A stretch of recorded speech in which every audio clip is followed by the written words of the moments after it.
August 23rd, 2021.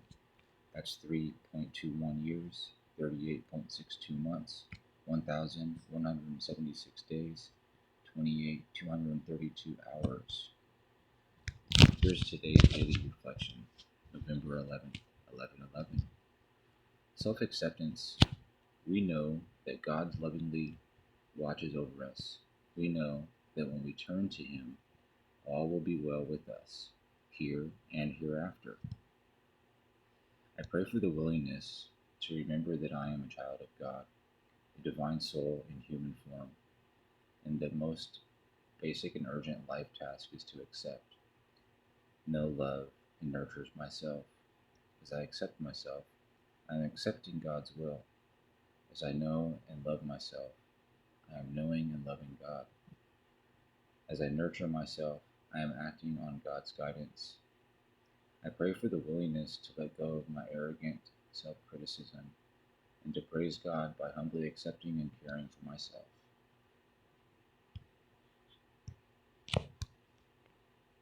On awakening, let's think about the 24 hours ahead. We consider our plans for the day.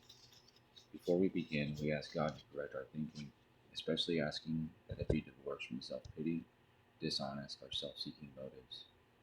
Under these conditions, we can employ our mental faculties with assurance, for after all, God gave us brains to use. Our thought life will be placed on a much higher plane when our thinking is clear of wrong motives. Our thought life will be placed on a plane much higher plane when our thinking is clear of wrong motives.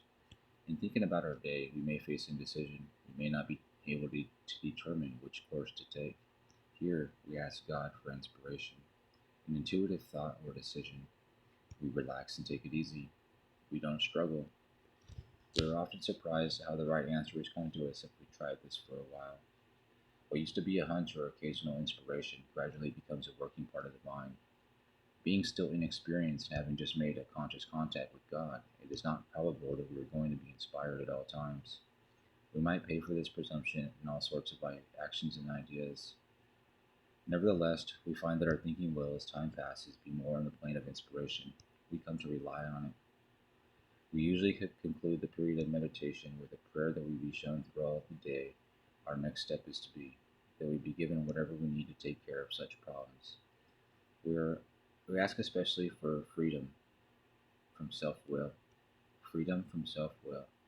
and careful to make no request for ourselves only. We may ask for ourselves, however, if others will be helped.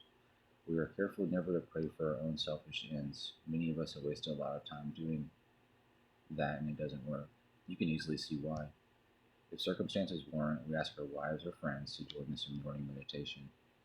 If we belong to a religious denomination which requires a morning devotion, we attend to that also. If not members of religious bodies, we sometimes select and memorize a few set prayers which emphasize the principles we have been discussing. There are many helpful books also. Suggestions about these may be obtained from one's priest, minister, or rabbi. Be quick to see where religious people are right, make use of what they have to offer. As we go through the day, we pause when agitated or doubtful. We ask for the right thought or action. We constantly remind ourselves that we are no longer running the show, humbly saying to ourselves many times each day, "Thy will be done." We are then in much less danger of excitement, fear, anger, worry, self-pity, or foolish decisions. We become much more efficient. We do not tire so easily, for we are not burning up energy foolishly as we did when we were trying to arrange life to suit ourselves. It works. It really does. We alcoholics are undisciplined, so we let God discipline us in the simple way we have just outlined. But that is not all. There is action and more action. Faith without works is dead.